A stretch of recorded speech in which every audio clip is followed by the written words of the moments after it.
नमस्कार, मैं विकास कुमारी। आप देख रहे हैं पीजीएस जयपुर। 4 दिसंबर की बड़ी खबरें। सबसे पहले हम बात करेंगे देश की बड़ी खबरों के बारे में।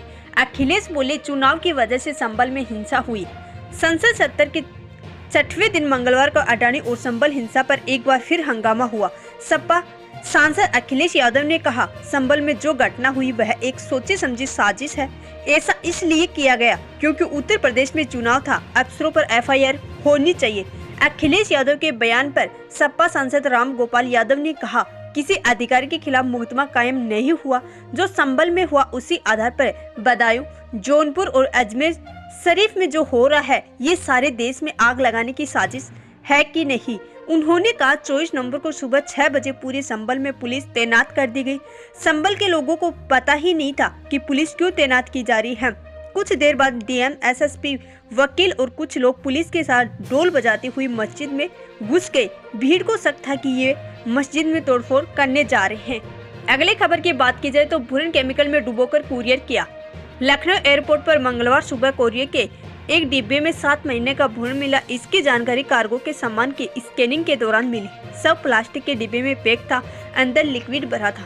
पुलिस के मुताबिक इसे नवी मुंबई भेजा जा रहा था। इस कुरियर को हजरतगंज स्थित इंदिरा आईवीएफ हॉस्पिटल से चंदन यादव ने बुक कराया था। कुरियर एजेंट शिव बरन को सीआईएसएफ ने पकड़वाकर पुलिस के हवाले कर दिया। उससे पूछताछ जारी है। डिब्बे को इंडिगो की फ्लाइट 6E2238 से लखनऊ से मुंबई भेजा जा रहा था। अगली खबर की बात की जाए तो हिंदू सेना बोली, दिल्ली की जामा मस्जिद का सर्वे हो। हिंदू सेना के राष्ट्रीय अध्यक्ष विष्णु गुप्ता ने भारतीय पुरातत्व विभाग को लेटर लिखकर जामा मस्जिद दिल्ली का सर्वे करने की मांग की। उन्होंने कहा कि औरंगजेब ने जोधपुर और उदयपुर के कृष्ण मंदिर को तोड़कर जामा मस्जिद की सीढ़ियों में मूर्तियों के अवशेष लगवाए थे। यह बात औरंगजेब पर लिखी गई मसीर-ए-आलमगीरी किताब में है। विष्णु गुप्ता ने कहा कि इस किताब में लिखा है कि रविवार का दिन था। उस दिन खान जहां बहादुर जोधपुर से मंदिरों को तबाह करके लौटा।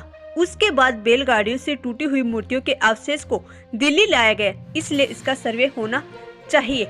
अगली बड़ी खबर की बात की जाए तो दावा संभल हिंसा में विदेशी कारतूस का इस्तेमाल। उत्तर प्रदेश के संभल हिंसा में मंगलवार को पाकिस्तानी कनेक्शन सामने आया है। फोरेंसिक टीम को यहाँ की कोट गरवी मोहल्ले में नालियों से 5 खोखा और एक मिस फायर कारतूस मिले हैं। एक खोखे पाकिस्तानी ऑर्डिनेंस फैक्ट्री में बने हैं। इन कारतूस को पाकिस्तानी आर्मी इस्तेमाल करती है। एएसपी श्री चंदन ने बताया कि पाकिस्तान ऑर्डिनेंस फैक्ट्री के 9 mm के 2 मिस फायर और एक खोखा बरामद हुआ है।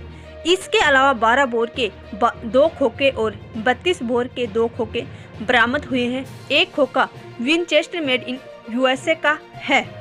आगे हम बात करेंगे राजस्थान की बड़ी खबरों के बारे में। टॉयलेट की कमी के चलते महिलाएं नहीं पी रही पानी।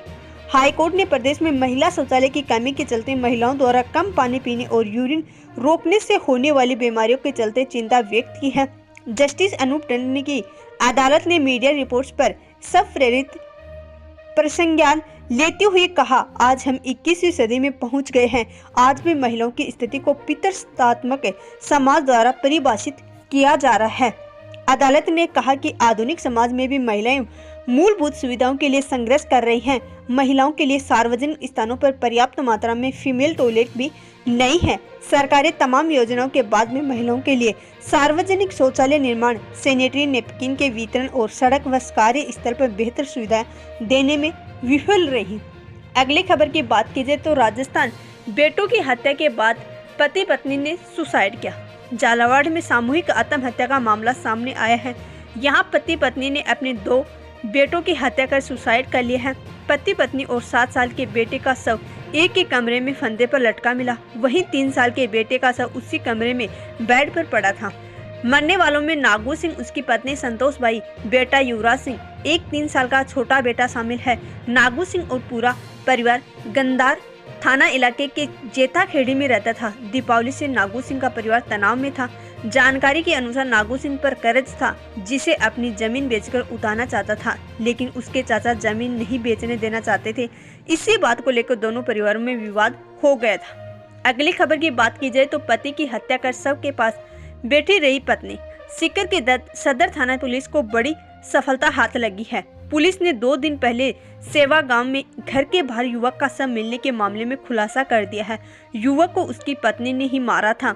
पति की हत्या करने के बाद पत्नी ने खुद अपने पति के शव को घर से बाहर डाल दिया। पुलिस आरोपी महिला से पूछताछ कर रही है। इंस्पेक्टर इंद्राज मरोड़िया ने बताया कि 1 दिसंबर को प्रकाश कुमार जाट निवासी सेवा ने रिपोर्ट दी कि 1 दिसंबर की सुबह करीब 4:30 बजे चाचे के चिल्लाने की आवाज सुनकर वह और उसके 2 भाई और मां दौड़कर गए तो उन्होंने देखा कि उसके चाचा पुन्नाराम का शव सड़क के किनारे पड़ा हुआ था। चाची सुनीता देवी उसके पास बैठकर रो रही थी। शव मिलने के बाद पुलिस टीम भी मौके पर पहुंची और वहां डॉग स्क्वाड और एफएसएल टीम ने भी साक्ष्य जुटाए। प्रकाश ने अपने चाचा की हत्या होने का अंदेशा जताया।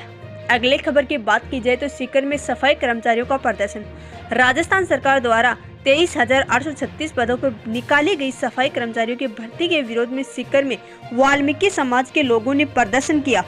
वाल्मीकि समाज ने सीकर नगर परिषद में जमकर नारेबाजी की और निश्चितकालीन धरने पर बैठ गए। राजस्थान सफाई कर्मचारी महासंघ के प्रदेश उपाध्यक्ष प्रदीप वाल्मीकि ने बताया कि प्रदेश सरकार ने 23,836 पदों पर सफाई कर्मचारियों की भर्ती निकाली गई है, जिसकी लॉटरी 7 दिसंबर को निर्धारित की गई है। नगर परिषद द्वारा वाल्मीकि समाज के साथ धोखा किया गया है। 1182 आवेदनों में से 294 आवेदन गैर वाल्मीकि समाज के जारी कर दिए गए हैं। उन्होंने कहा सीकर नगर परिषद की भर्ती को रद्द करके संविदा पर सफाई कर्मचारी लगाए जाए। दोस्तों, यह थी आज की बड़ी खबर। ऐसी खबरें जानने के लिए आप हमारे चैनल पर बने रहिए। चैनल पर नहीं तो चैनल को सब्सक्राइब करें और वीडियो को ज्यादा से ज्यादा शेयर करें। धन्यवाद।